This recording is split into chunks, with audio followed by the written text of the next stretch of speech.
നമസ്കാരം. ബി.ജെ.പി. സർക്കാരുകൾ, അത് കേന്ദ്രത്തിലായാലും സംസ്ഥാനങ്ങൾ ഭരിക്കുന്ന സർക്കാരുകളായാലും പലപ്പോഴും ചില തീരുമാനങ്ങളെടുത്ത് എതിരാളികളെയും പലപ്പോഴും അനുകൂലികളെ പോലും ഞെട്ടിക്കാറുണ്ട്. അതിപ്പോൾ നോട്ട് നിരോധനമായാലും CAA ആയാലും ആർട്ടിക്കിൾ 370 പൂർണ്ണമായ ഇല്ലാതാക്കലായാലും അത്തരത്തിലുള്ള തീരുമാനങ്ങളെല്ലാം പലതരത്തിൽ എതിരാളികളെയും ഭാരതീയ ജനതയും തന്നെ സന്തോഷപൂർവകമായ ഞെട്ടലോടുകൂടിയ വിറയലോടുകൂടിയ നട്ടല് വിറയ്ക്കുന്ന തരത്തിലുള്ള ഞെട്ടലും എതിരാളികൾക്ക് നൽകുന്ന തരത്തിൽ, അല്ലെങ്കിൽ സന്തോഷപൂർവമായ ഒരു ഞെട്ടൽ അനുകൂലികൾക്ക് നൽകുന്ന തരത്തിലുള്ള തീരുമാനങ്ങൾ BJP സർക്കാരുകൾ എടുക്കാറുണ്ട്. അത്തരത്തിലുള്ള ഒരു തീരുമാനം ഇപ്പോൾ പശ്ചിമ ബംഗാളിൽ പുതിയതായിട്ട് അധികാരമേറ്റ സുവേന്ദു അധികാരിയുടെ സർക്കാരും ബീഹാറിലെ സമ്രാട്ട് ചൗധരിയുടെ സർക്കാരും എടുത്തിരിക്കുകയാണ്. ആ തീരുമാനം മറ്റൊന്നുമല്ല, SIRൽ സ്പെഷ്യൽ ഇൻറ്റൻസീവ് റിവിഷനിൽ നിന്ന് വോട്ടർ പട്ടികയിൽ നിന്ന് പേര് പുറത്തായ ആളുകൾക്ക് ഇനി മുതൽ സർക്കാർ ആനുകൂല്യങ്ങൾ യാതൊന്നും ലഭ്യമാവുകയില്ല. സർക്കാർ ആനുകൂല്യങ്ങളെന്ന് പറഞ്ഞാൽ ഏതെങ്കിലും തരത്തിലുള്ള സാമ്പത്തിക സഹായമോ മറ്റ് തരത്തിലുള്ള സഹായങ്ങളോ അല്ലെങ്കിൽ റേഷൻ സംവിധാനങ്ങളോ ഇതൊന്നും ഈ വ്യക്തികൾക്ക് ലഭ്യമാവുകയില്ല. ഇത്തരത്തിലുള്ള ഒരു തീരുമാനം ഈ രണ്ട് സർക്കാരുകളും കൈക്കൊണ്ടിരിക്കുകയാണ്. അതിലൊരു കാര്യം അവർ പ്രത്യേകം പറയുന്നുണ്ട്. ഈ SIR വോട്ടർ പട്ടികയിൽ നിന്ന് പേര് പുറത്തായവർക്ക് ആപ്ലറ്റ് കമ്മിറ്റിയിലെ ട്രിബ്യൂണലിൽ അപ്പീൽ നൽകിയിട്ടുണ്ട്. അവർ ഇത് സംബന്ധിച്ച് അവരുടെ പേര് തിരികെ കയറ്റണം, അവരുടെ പേര് ഒഴിവാക്കിയത് ഇന്ന കാരണങ്ങൾ കൊണ്ടാണ്, ഞങ്ങൾക്ക് വോട്ടർ പട്ടികയിൽ ഇടം നേടുവാൻ അർഹതയുണ്ട് എന്നവർ ഒരു അപ്പീൽ നൽകിയിട്ടുണ്ട്. ആ അപ്പീലിൻ്റെ കാലത്തോളം, അതായത് അപ്പീലിന് വിധി വരുന്ന കാലത്തോളം അവർക്കിപ്പോൾ ലഭിക്കുന്ന ആനുകൂല്യങ്ങൾ തുടരും. അപ്പീലിൻ്റെ വിധി അവർക്കെതിരായാൽ ആ ആനുകൂല്യങ്ങൾ നിർത്തപ്പെടും, അല്ലെങ്കിൽ തുടർന്നും അവർക്ക് ലഭിച്ചുകൊണ്ടിരിക്കും. ഞാൻ പറഞ്ഞു, സർക്കാർ സംവിധാനങ്ങളിൽ നിന്ന് ലഭിക്കുന്ന ധനസഹായമായാലും മറ്റെന്തെങ്കിലും സഹായങ്ങളായാലും റേഷൻ സംവിധാനങ്ങളായാലും വൈദ്യുതിയുടെ ഇളവായാലും മറ്റെന്ത് കാര്യമാണെങ്കിലും ഇത്തരത്തിൽ SIRൽ വോട്ടർ പട്ടികയിൽ നിന്ന് പുറത്തായ ആളുകൾക്ക് ലഭ്യമാവുകയില്ല. എന്താണ് ഇതിൻ്റെ പ്രത്യേകത എന്ന് ചോദിച്ചു കഴിഞ്ഞാൽ, നുഴഞ്ഞുകയറ്റക്കാരും അനധികൃത കുടിയേറ്റക്കാരും നിരവധി കോടിക്കണക്കിന് ഭാരതത്തിൻ്റെ വിവിധ ഭാഗങ്ങളിലായി ഭാരത ജനതയുടെ ആനുകൂല്യങ്ങൾ പറ്റി, ഭാരതത്തിൻ്റെ ആനുകൂല്യങ്ങൾ പറ്റി ഇവിടെ അങ്ങനെ കഴിയുന്നവർ പലപ്പോഴും ഭാരതത്തിന് വിരുദ്ധമായ പ്രവർത്തനങ്ങളിൽ ഏർപ്പെടാറുമുണ്ട്. ഒപ്പം നമ്മുടെ ജനാധിപത്യ വ്യവസ്ഥയെ തന്നെ അവർ ഭാരതീയ പൗരന്മാരായി നടിച്ച് സമ്മതിദാനാവകാശം വിനിയോഗിച്ച് അട്ടിമറിക്കുവാനും ശ്രമിക്കുന്നുണ്ട്. ഇത്തരത്തിലുള്ള പ്രക്രിയകൾക്കെല്ലാം, ഇത്തരത്തിലുള്ള ദേശവിരുദ്ധ പ്രവർത്തനങ്ങൾക്കെല്ലാം അന്ത്യം കാണുവാനുള്ള പല നടപടികളിൽ ഒന്ന് മാത്രമാണ് ഇപ്പോൾ ഈ SIRൽ പേര് വെട്ടിമാറ്റപ്പെട്ടവർക്ക് സർക്കാർ ആനുകൂല്യങ്ങൾ നിർത്തുവാനുള്ള തീരുമാനങ്ങൾ. അത് പശ്ചിമ ബംഗാൾ സർക്കാരും ബീഹാർ സർക്കാരും ഒരുപോലെ കൈക്കൊണ്ടിരിക്കുകയാണ്. ഇത് സംബന്ധിച്ച് പശ്ചിമ ബംഗാളിൽ നിന്നുയരുന്ന പ്രതികരണങ്ങൾ വളരെ കൗതുകകരമാണ്. ബംഗ്ലാദേശികൾ നേരത്തെ തന്നെ കൂട്ടത്തോടെ തിരികെ പലായനം ചെയ്തു തുടങ്ങിയിരുന്നു. പശ്ചിമ ബംഗാളിൽ വന്ന് സ്ഥിരതാമസമാക്കി അവിടെ പെറ്റുപെരുകി വംശവർധന നടത്തി എല്ലാ ആനുകൂല്യങ്ങളും മമതാ സർക്കാരിൽ നിന്ന് കൈപ്പറ്റി ആധാർ കാർഡും വോട്ടർ ID എല്ലാം ഉണ്ടാക്കി പലതവണ സമ്മതിദാനാവകാശം രേഖപ്പെടുത്തി മമതാ ബാനർജി അധികാരത്തിൽ തന്നെ ഇരുത്തി തുടർന്നും കൂടുതൽ ആനുകൂല്യങ്ങൾ കൈപ്പറ്റിക്കൊണ്ടിരുന്ന ബംഗ്ലാദേശികൾ കൂട്ടത്തോടെ പലായനം തുടങ്ങിയിട്ടുണ്ട്. ഈ വിവരം കൂടി പുറത്തു വന്നതോടുകൂടി പല പ്രതീക്ഷിക്കാത്ത ഇടങ്ങളിൽ നിന്ന് പോലും ആളുകൾ ഇറങ്ങി ഓടുന്ന കാഴ്ചയാണ്, അതിർത്തിയിലേക്ക് ഇറങ്ങി ഓടുന്ന കാഴ്ചകളാണ് കാണുവാൻ സാധിക്കുന്നത് എന്നാണ് ചില രസികന്മാർ പറയുന്നത്.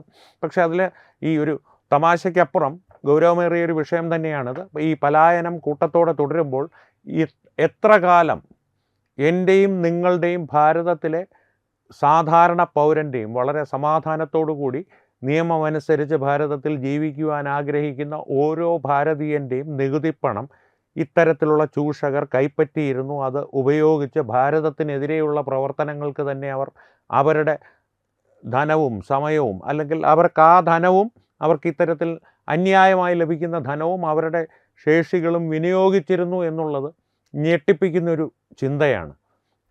എത്ര ആളുകളുണ്ടായിരുന്നു എന്നുള്ളത്, കോടികൾ വരും ഇവരുടെ എണ്ണം എന്നുള്ളതാണ് പറയപ്പെടുന്നത്. എന്തായാലും ലക്ഷങ്ങൾ പലായനം ചെയ്യുന്നു പശ്ചിമ ബംഗാളിൽ നിന്ന് മാത്രം. അപ്പോൾ വടക്ക് കിഴക്കൻ സംസ്ഥാനങ്ങളിൽ കാലാകാലങ്ങളായി കുടിയേറി അനധികൃതമായി പാർത്തുകൊണ്ടിരിക്കുന്ന ഇത്തരത്തിലുള്ള ബംഗ്ലാദേശികളും മറ്റേതെങ്കിലും മ്യാൻമറിൽ നിന്നോ അല്ലെങ്കിൽ പാകിസ്ഥാനിൽ നിന്ന് തന്നെയോ ആരെങ്കിലുമൊക്കെ ഉണ്ടോ എന്നുള്ളത് കൂടുതൽ പരിശോധനകളിലെ വെളിവായി വരികയുള്ളൂ. എന്തായാലും ഈ ഒരു നടപടിക്കെതിരെ, ഈ ഒരു തീരുമാനത്തിനെതിരെ ഇപ്പോൾ തന്നെ മനുഷ്യാവകാശവാദികൾ എല്ലാം രംഗത്ത് വന്നിട്ടുണ്ട്. മാനുഷികമായ പരിഗണന നൽകണം. മറ്റൊരു വശത്ത് രാഷ്ട്രീയ എതിരാളികൾ SIR ഇതിനു വേണ്ടിയിട്ടായിരുന്നു നടപ്പാക്കിയിരുന്നത്. ഇതിനു വേണ്ടിയിട്ടായിരുന്നു നടപ്പാക്കിയിരുന്നതെങ്കിൽ SIR ഇന്നോളം ഭാരതത്തിൽ നടപ്പാക്കപ്പെട്ടിട്ടുള്ള ഏറ്റവും നല്ല സർക്കാർ പദ്ധതികളിൽ ഒന്നാണ് എന്ന് ഞാൻ പറയും. കാരണം അനധികൃതമായി കുടിയേറി വന്ന് ഇവിടെ വംശവർദ്ധനവും നടത്തി നമ്മുടെ ഭക്ഷണവും കഴിച്ച് നമ്മുടെ രാജ്യത്തിനെതിരെ പ്രവർത്തിക്കുന്ന ഒരുത്തനെ തീറ്റിപ്പോറ്റേണ്ട യാതൊരു ബാധ്യതയും ഭാരതീയ ജനതയ്ക്കോ ഭാരതത്തിലെ ജനത തിരഞ്ഞെടുത്ത സർക്കാരിനോ ഇല്ല എന്നുള്ളത് തന്നെയാണ് വാസ്തവം. ഏതെങ്കിലും കോടതി അതിന് വിരുദ്ധമായി പറയുമെന്ന് ഞാൻ വിശ്വസിക്കുന്നില്ല. കാരണം സുപ്രീം കോടതി തന്നെ പലപ്പോഴായി പറഞ്ഞിട്ടുള്ളതാണ് മനുഷ്യാവകാശം എന്നുള്ളത് ഒരു ദയാപൂർവമായ നടപടിയാണ്. അതിൻ്റെ അർത്ഥം ഈ മനുഷ്യാവകാശത്തിൻ്റെ പേരിൽ കുടിയേറ്റക്കാർക്കോ അല്ലെങ്കിൽ അഭയാർത്ഥികൾക്കോ ഭാരതത്തിൻ്റെ പൗരൻ്റെ എല്ലാ ആനുകൂല്യങ്ങളും അല്ലെങ്കിൽ അവകാശങ്ങളും നൽകണമെന്നുള്ളതല്ല എന്ന് അസന്നിഗ്ധമായി സുപ്രീം കോടതി തന്നെ പലവട്ടം പറഞ്ഞിട്ടുള്ളതാണ്.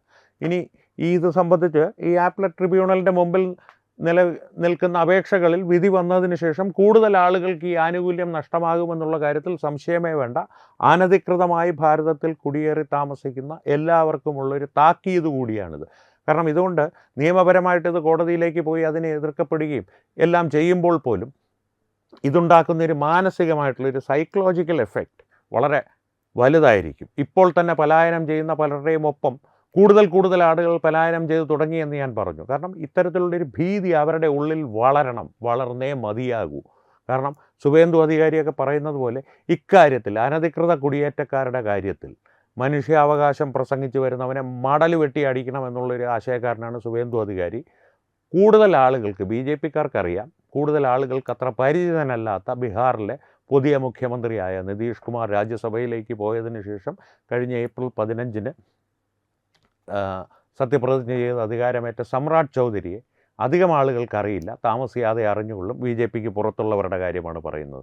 സമ്രാട്ട് ചൗധരിയും സുവേന്ദു അധികാരിയിൽ നിന്ന് ഇക്കാര്യത്തിൽ അത്ര വ്യത്യസ്തമായൊരു അഭിപ്രായമല്ല പുലർത്തുന്നത്. മടലിന് പകരം പത്തലായിരിക്കും അദ്ദേഹത്തിൻ്റെ ആയുധമെന്ന് മാത്രം ഇക്കാര്യത്തിൽ മനുഷ്യാവകാശം പ്രസംഗിച്ചു വരുന്നവനോട്. എന്തായാലും SIR സംബന്ധിച്ചുള്ള കൂടുതൽ നടപടികൾ സുവേന്ദു അധികാരിയുടെ ഭാഗത്തു നിന്നും സമ്രാട്ട് ചൗധരിയുടെ ഭാഗത്തു നിന്നും ഉണ്ടാകുമെന്നുള്ളത് ഉറപ്പാണ്. ഹിമന്ത് ബിസ്വ ശർമ്മ ആസാമിൽ ഇപ്പോൾ തന്നെ അതെല്ലാം നടപ്പാക്കുവാൻ തയ്യാറായിരിപ്പുണ്ട്. വടക്ക് കിഴക്കൻ പ്രവിശ്യകളിലുള്ള BJPയുടെ ഭരണത്തിൻ്റെ കീഴിലുള്ള എല്ലാ സംസ്ഥാനങ്ങളിലും ഇത്തരം നടപടികൾ ഉണ്ടാകും എന്നുള്ള കാര്യത്തിലും സംശയമൊന്നും വേണ്ട. വരും ദിനങ്ങളിൽ കൂടുതൽ അനധികൃത കുടിയേറ്റക്കാർ ഭാരതത്തിൽ നിന്ന് ഒഴിവാക്കപ്പെടും എന്ന് തന്നെയാണ് ഈ നടപടികളുടെ അടിസ്ഥാനത്തിൽ പ്രതീക്ഷിക്കപ്പെടുന്നത്. ഒപ്പം ഇത് സംബന്ധിച്ചുള്ള മുറവിളികളും മനുഷ്യാവകാശവാദങ്ങളും ഇരവാദങ്ങളും എല്ലാം കൂടുതൽ തന്നെ ഉയർന്നു വരും. Social media കലുഷിതമാകും.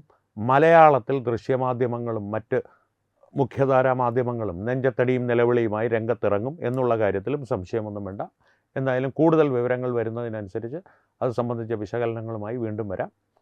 നന്ദി, നമസ്കാരം. വിട്ടുവീഴ്ചയില്ലാത്ത നിലപാടുകളുമായി ദേശീയതയുടെയും സമാജത്തിൻ്റെയും ശാക്തീകരണത്തിനു വേണ്ടി തത്വമയിയുടെ ജൈത്രയാത്ര തുടരുകയാണ്. യൂട്യൂബിൽ മാത്രം തത്വമയിക്ക് 10 ലക്ഷം സബ്സ്ക്രൈബേഴ്സിലേക്ക് എത്താൻ ഏതാനും ചുവടുകൾ മാത്രമാണ് ബാക്കി. മറ്റ് സോഷ്യൽ മീഡിയ പ്ലാറ്റ്ഫോമുകളിലും തത്വമയിയുടെ നിറസാന്നിധ്യം തുടരുകയാണ്.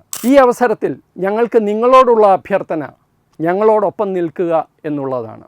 നിങ്ങൾ ഉപയോഗിക്കുന്ന ഏത് സോഷ്യൽ മീഡിയ പ്ലാറ്റ്ഫോം ആണെങ്കിലും ഞങ്ങളുടെ വരിക്കാരാകുക, ഞങ്ങളെ സബ്സ്ക്രൈബ് ചെയ്യുക, നിങ്ങളുടെ സുഹൃത്തുക്കളിലേക്ക് തത്വമയിയുടെ ഈ സന്ദേശം പ്രചരിപ്പിക്കുക. ഞങ്ങളോടൊപ്പം നിൽക്കൂ, രാഷ്ട്രത്തോടൊപ്പം നിൽക്കൂ, ദേശീയതയ്ക്കൊപ്പം സഞ്ചരിക്കൂ.